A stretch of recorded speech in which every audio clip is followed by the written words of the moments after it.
In October of 2022, I attended a 10-day silent retreat, and it was one of the most painful yet transformative events in my life. It was something that I know I needed to do. My soul was telling me I needed silence, I needed clarity, I needed focus. And I was at a point in my life when a lot of things were amazing. Like, on the surface, things were just perfect. I had just gotten engaged, my business was booming, everything was awesome. I had just traveled to Italy and, done all these cool things, but I was still feeling a void. And instead of resorting to alcohol or drugs or whatever negative outlet that people tend to do, I wanted to go within and to find the answers within myself. And so I signed up for this retreat. It was really daunting. It was scary. I remember at first my mom was like gonna do it with me, but for some reason the dates didn't work with her. And long story short, I ended up getting accepted into this 10-day program. Keep in mind, you guys, I went from never being silent more than a few hours to literally signing up for a 10-day silent retreat. And it wasn't just silence that we were refraining from. We were not allowed any technology, so no phones, no tablets, no laptops. We were not allowed any reading materials, no books. We were not allowed any writing materials, no notebooks, no journals, no diaries. We were basically stripped away from everything that would give us any sort of pleasure, any sort of distraction.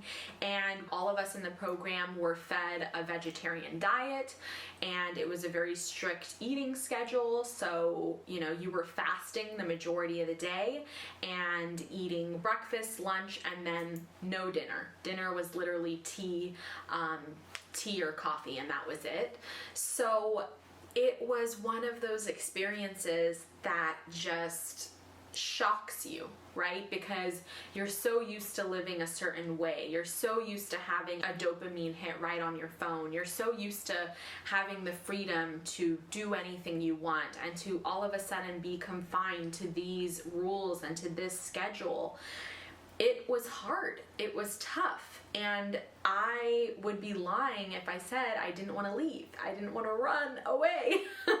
Actually, funny story is, because we were in dorms, so there was like a female dorm and the males were in a separate kind of part of the retreat. And I had told myself, if one girl packs her bags in my dorm, I'll be next. I just didn't want to be the first one to leave, right? I didn't want to be a failure, but I was like, hey, if someone else packs their bags, I'll be second, gladly. Okay, I won't be the first one to have to leave, but I'll be the second.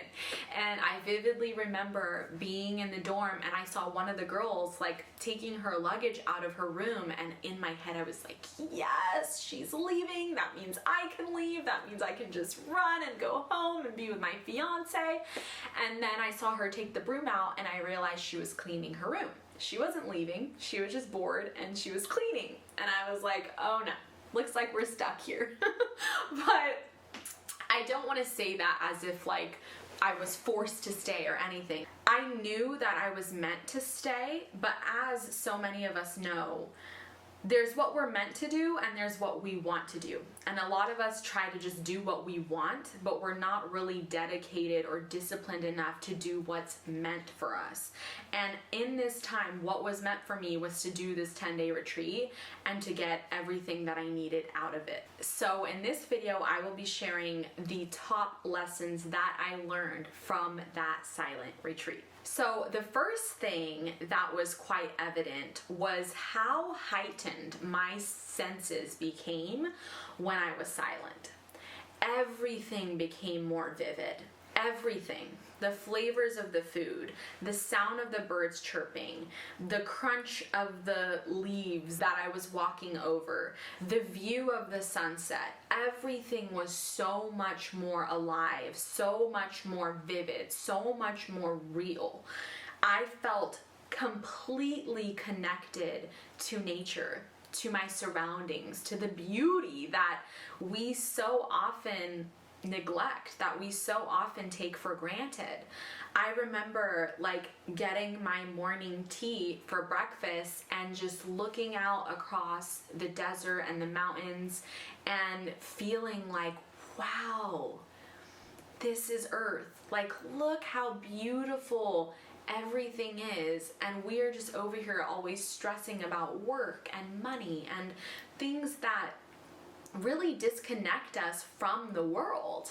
And I will say that during those 10 days, I realized how important silence was, even just implementing it here and there, you know, because it really grounds you and it centers you and it allows you to focus on the beauty that's around you. It allows you to feel everything more deeply.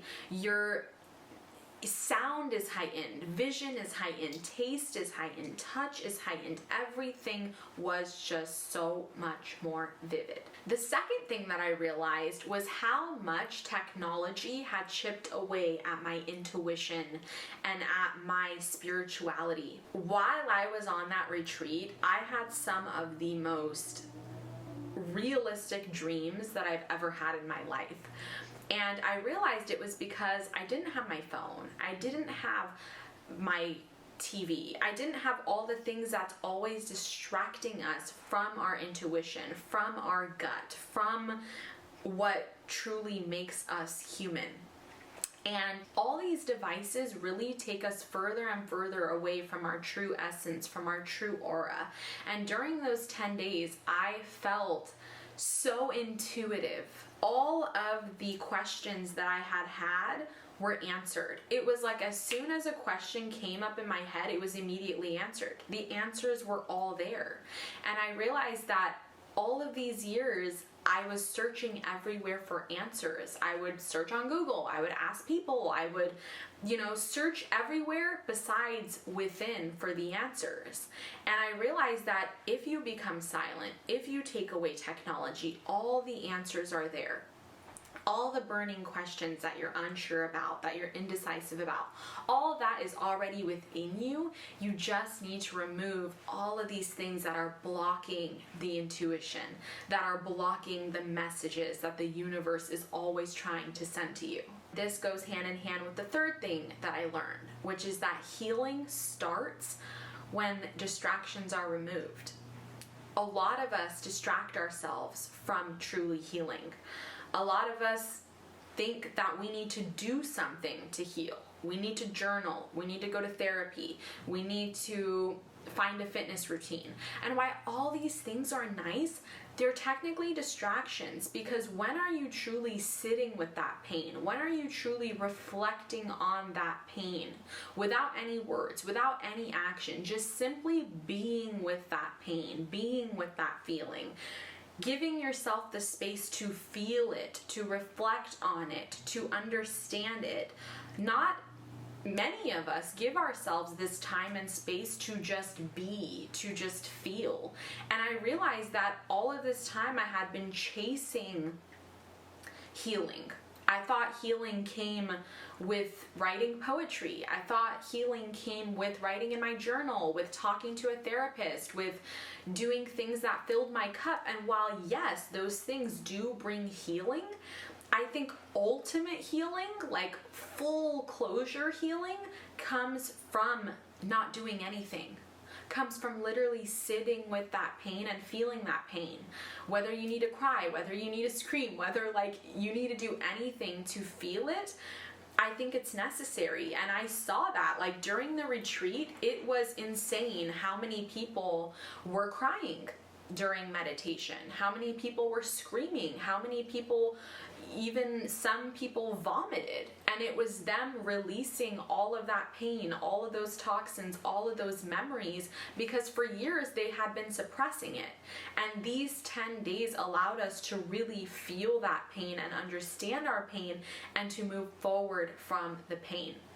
So meditation became such an amazing outlet to literally just sit with it and to feel it. The fourth thing that I realized was that a lot of us are numb in our bodies. And I realized this during the meditation process. So we practice a meditation called Vipassana, and in this meditation, you are literally observing the feelings in your body all the way from the tip of your head to your toes, okay? And you're literally just observing each and every part of your body from head to toe. You're feeling, where is there tension? Where is there pain? Where is there nice feelings? Where is there feelings that are pleasurable? And I realized that I have not been living in my body for years. I've been living in my head. I've been living in my thoughts. I've been living in my fears and all of these words that are in our head. And for once, I was literally able to observe myself and my body and feel what it actually feels in every single cell and part of my body. And it's crazy because when you get into this really deep state, you experience this weightlessness where there's no more heaviness, there's no more denseness, you're almost floating, and it's really hard to put into words, but your entire body becomes a vibrational, like you truly feel the vibrations within. I'm sure you guys have heard that we are just spiritual beings having a human experience, and I actually experienced that firsthand during meditation because I had never felt this electrical, vibrational energy moving through me. But when you go into this state of meditation and you have no phone, no technology, you're not talking to anyone, you're truly able to feel that amazing feeling of being, just simply being. And you get there by literally doing nothing. All you're doing is observing. You're not judging, you're not naming it, you're not identifying it, you're simply feeling it. And it was extraordinary. It was something out of this world that it's really hard to put into words what I felt because each person has their own individual experience, and it's something you really can't put your finger on. It's just a feeling. It's just this innate essence that a lot of us are numb to, a lot of us are blind to. Last but not least, I learned that the opinions of others dilutes our voice. It dilutes what we truly want. How many times have you thought of an idea and then you shared it with your partner or your friend and they were like, oh no, like I don't think that's a good idea, and you just completely neglected it?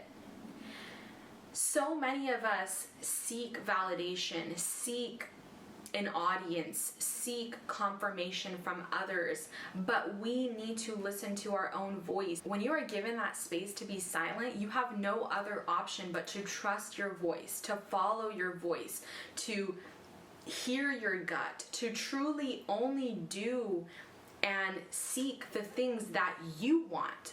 You don't ask anyone, hey, how does this outfit look? Hey, what do you think about this? You're completely silent. So the only voice you hear is your voice. And also, of course, God's voice becomes so much more clear and vivid also because you're not drowning it out by all these other distractions, social media, other people, all of these things that we distract ourselves with. So it was amazing how in tune I was with my own voice. I could hear it clearly with clarity, and I was like, oh my God, like I found myself, like there she is. Like she was literally hidden beneath all of these other things. And overall, it was just such an amazing experience to reconnect with myself, to heal trauma, to meet like-minded people. On the last day, you're able to chat with everyone else and share your stories, and I created like sisterhood bonds with these women, and I am just so grateful for the experience. I think everyone should try some sort of retreat. It doesn't need to be 10 days. It doesn't need to be a meditation one, but just do something outside of your comfort zone and you won't regret it. I hope that this video shed some light on my experiences. Make sure to subscribe before you head out. I hope you guys have a great day, and I will see you all very soon. Bye!